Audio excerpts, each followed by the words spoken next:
Welcome to the Fleet Success Show, a podcast dedicated to talking about the fundamentals, standards, and best practices that empower today's fleets to achieve fleet success. Let's get into the show. All right, welcome back for another episode of the Fleet Success Show. I'm your host, Josh Turley, joined again today by Jeff Jenkins. Hey, guys. And Steve Saltzgiver. Great to be back with you. All right.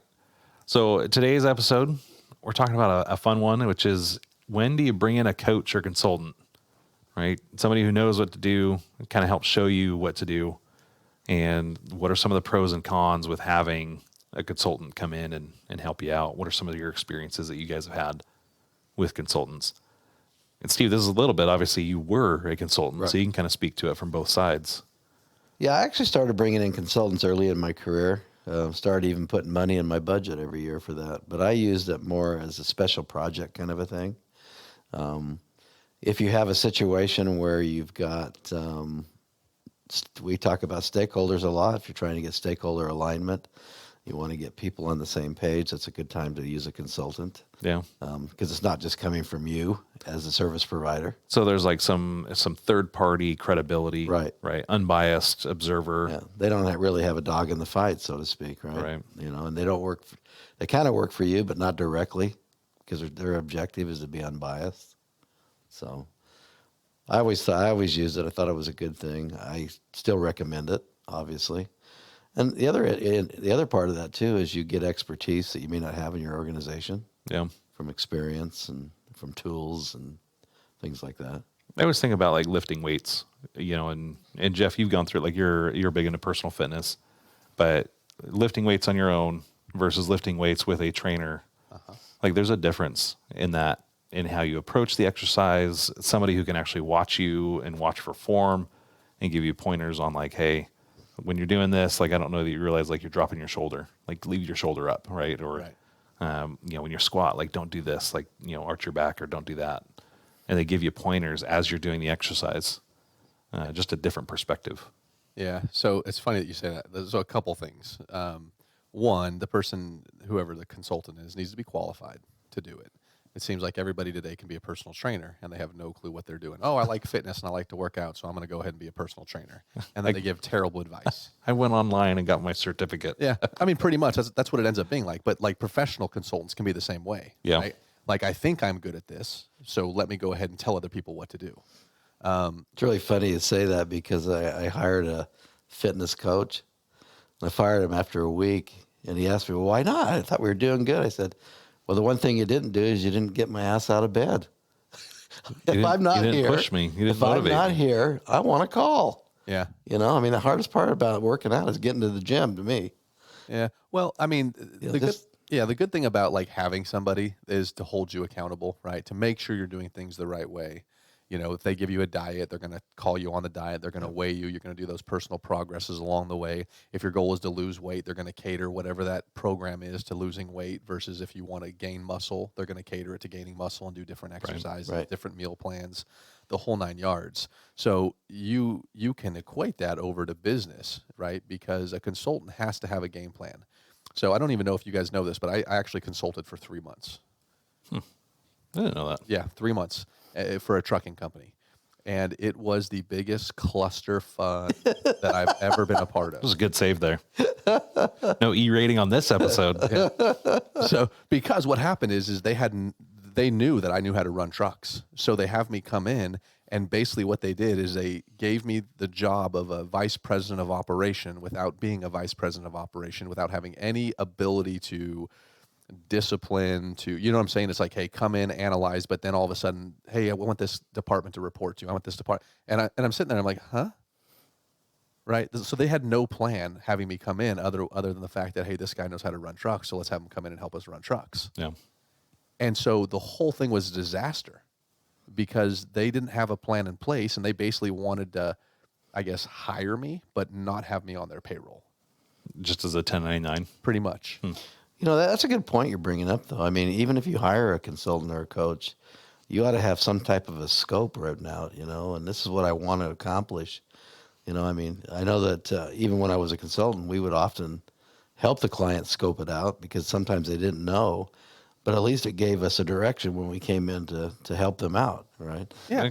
Because as a consultant, you don't want to end up in that situation, No. right? Where you're like, well, I don't know what we're doing, and how am I going to know whether or not we're doing the job we came in to do, and whether they're going to retain us or not. Yep. You want to get clear and make sure that they're not expecting something you can't deliver. Here's the deliverables we're going to give you. Here's what we're going to analyze. Yeah. So if These are your the results. yeah, so if your issue is like you keep missing parts and your inventory is never accurate, let's put a game plan on. Hey, I want a consultant to come in and help us with our inventory controls.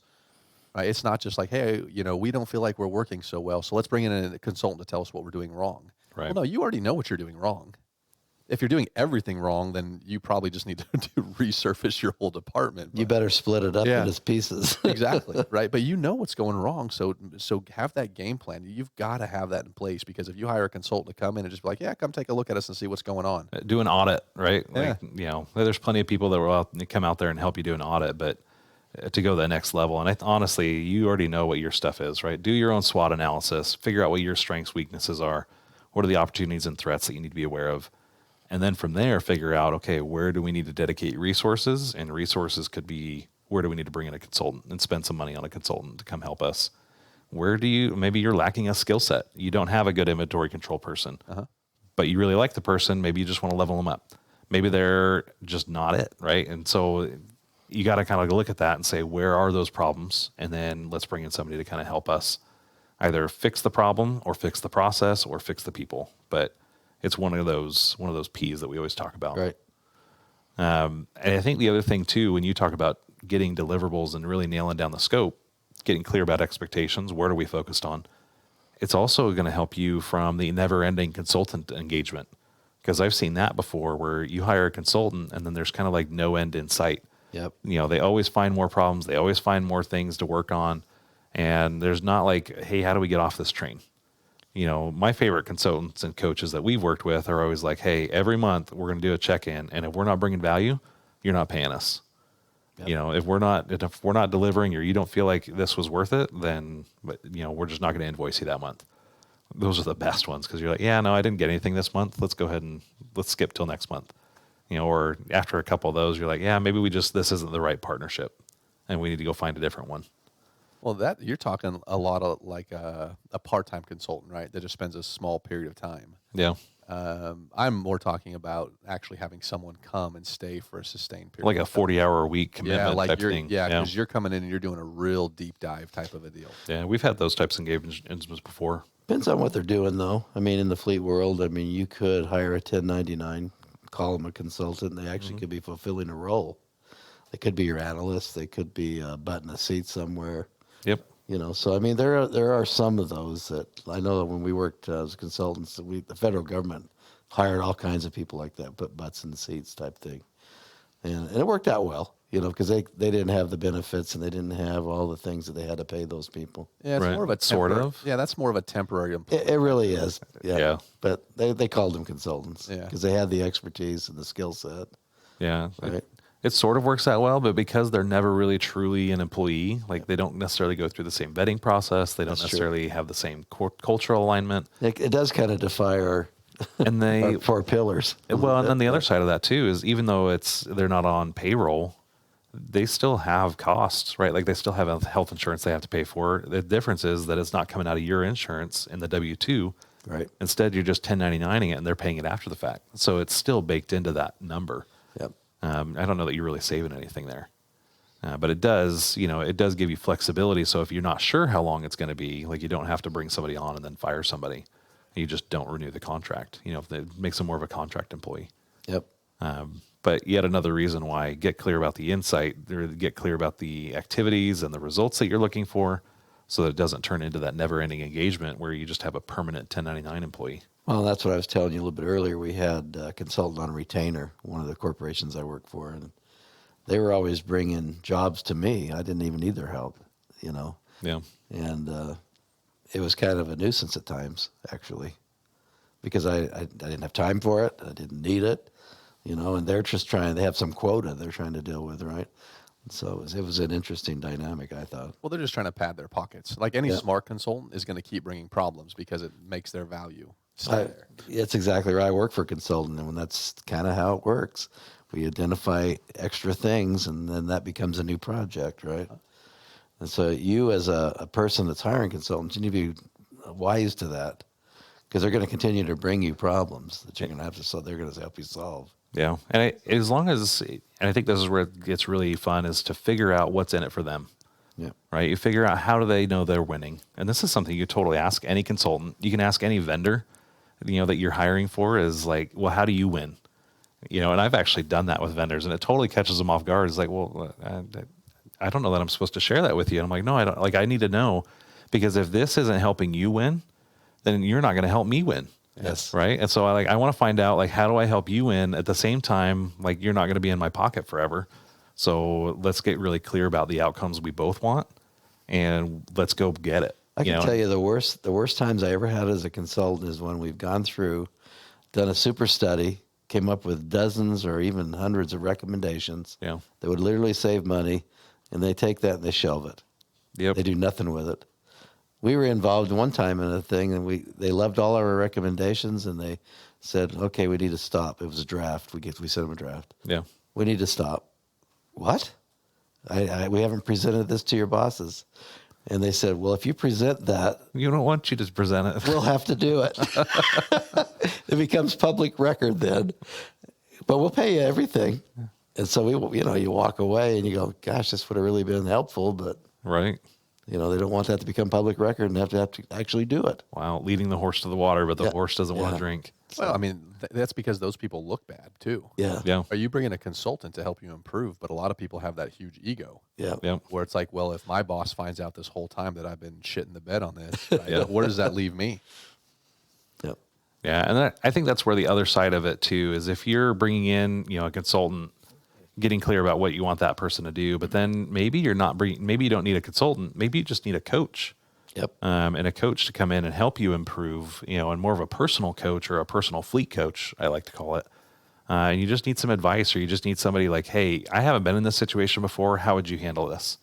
Like a trusted mentor. You could do that, or you could network, or you could, Yeah. your associations. I mean, people are always willing to help in those situations. Yeah, you can go to like the community forums or Right. things like that. Like, that's a good resource too. I like having somebody that's really familiar with my business, and so like I've got personal coaches, I've got a mastermind group I'm a part of, and they're familiar with what's going on, and they're familiar with, the types of problems they're facing and how I have those same problems. So it really does help. The community plays a role, and then just somebody to bounce ideas off of too, because they're familiar with, the organizational structure and, like where we're at in our path for growth.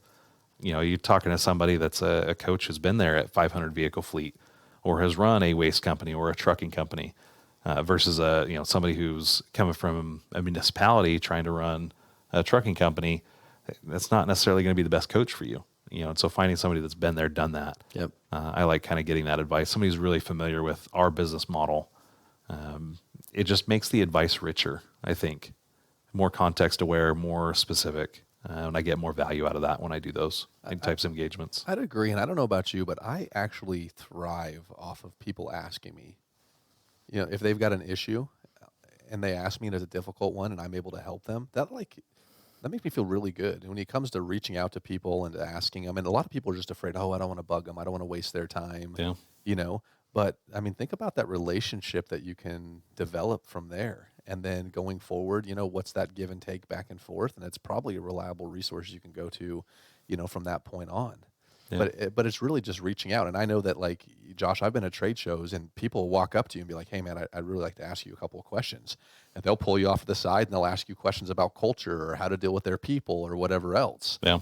And, it's because you obviously have created something good and people respect that and they can see what's happened. And so they're like, okay, well, maybe he can give me some advice on some of these things. How do I handle this situation with my boss? How do I handle this situation with a coworker? Yes. Like, those are so fun to ask. And it's like, yeah, it's just free coaching, but it's all just, I look at it what we like doing. That's actually where I'm at mostly in my career right now, kind of on the tail end. Yeah. I look at it as being on top of Maslow's pyramid, where you're actually, giving back now. Yeah. And because safety and all that other stuff is already taken care of in your life. And so you're trying to give back. And I just absolutely love doing that, Jeff, giving people feedback and trying to help them solve their problems. And that makes me the happiest of anything I do. Yeah. Yeah. So, and this isn't me being a coach or consultant, but I was having a one-on-one with one of my people today.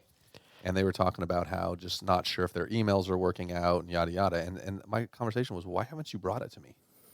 Yeah. And the answer was, well, I didn't want to bug you. You had all this other stuff you're doing. I just said, like, my whole job is to be bugged. Right. Like the whole job is to help you be better. So help me help you. But it's not just for your employees. It's like for people we know and our connections, right? I mean, if you're not reaching out and you're not helping people, right, you're kind of missing out on part of the purpose of life. Yeah. I had a guy ask me one time, and this is totally personal, but I coached Little League baseball for 12 straight years because I had 5 sons, and I never had a losing season. And you go through these drafts every year, and you get all these kids with different talent levels. And they asked me, why were you successful with that? Because I always worked on the ones on my team. You're always as good as the worst person on your team. That's it. So if I had someone that couldn't play well, that was where I had to work. And I got all my kids to rally around and work on that one person and help us become part of that camaraderie, part of the team. And because at some point in time, that worst person on the team, or worst skilled is probably the best way to say that, will hurt you. Yeah, absolutely. And so as coaches and leaders, we have to constantly engage with someone that might not be where they need to be on our team. So I think maybe the lesson there, like you just said something, is that, hey, we all worked on it. It wasn't, just my job as the baseball manager, right? Is what we call the bench coach there. But then like everybody kind of helped. And so you, as a listener, you have an opportunity to be a coach for people in your life, or people in your network. Are you engaging on the forums? Are you giving back as you're receiving? Well, along those lines, the proudest moment in my life is when the shortstop called timeout on a Little League team, and I had a pitcher that couldn't pitch. He walked up to the pitcher and asked, he said, hey, you got a team behind you. And I'm on the bench over here watching this. Then he goes back. The kid throws like 3 straight strikes. They get him out of the game, and it was like, this is awesome. Yeah. Because he actually settled that kid down. I didn't need to as a coach. Yeah. So that's when you get a team involved, because we all want everybody to be successful. And there's something fulfilling about helping other people be successful as well. And I think that's the thing that, like you mentioned this, and Steve, you got this was part of Little League, but I mentioned being a part of mastermind groups where I'm talking to other CEOs, but my other group that I'm a part of, it's a peer group. And that one's, like these are business owners who are not as advanced. They're not as far down the path as I've gone. And so for me, it's an awesome time. It's an hour every month, but I get on the call and it's basically, they ask me every time, hey, is there something that you wanted to discuss? I'm like, nope, I'm just here for, like I keep wanting to say, I'm just here for the free coffee, but it's a Zoom meeting. So like, I'm really just there to give what I can back to, everybody else that's on that meeting and on that group. And it leaves me at the end of those, like I come out and I'm almost glowing. Like I just feel so much better knowing that I was able to help in some way, somebody that's really struggling, or, maybe they're having trouble sleeping at night, and I've given them a moment of clarity or something they can go and implement.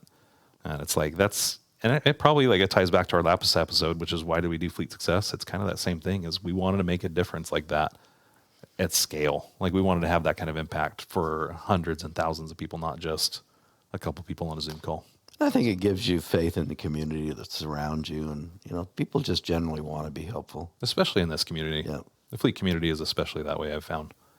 So, well, I think it's going to wrap it up for us. If you have any questions about getting a coach or a consultant, it is something we do offer here at RTA. If Steve is on our menu, if you want to call it that, if you ever want to pick his brain or bring him out, and Jeff's out there. We've got a lot of subject matter experts. We do. We got Mark Canton. You've got Jan over here, Larry Works, lots of people with lots of experience, happy to help, give you advice. If you want them to fly out and look at your operation, we're happy to do that too.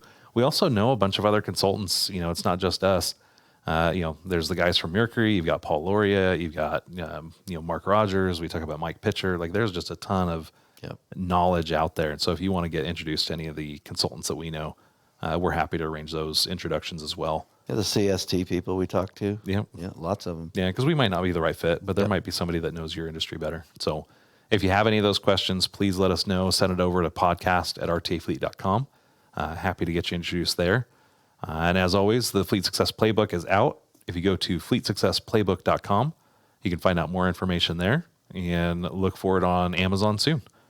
Until next time. Peace. Out. Thanks for joining us on this episode of the Fleet Success Show.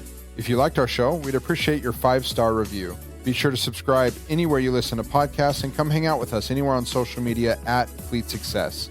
See you next time.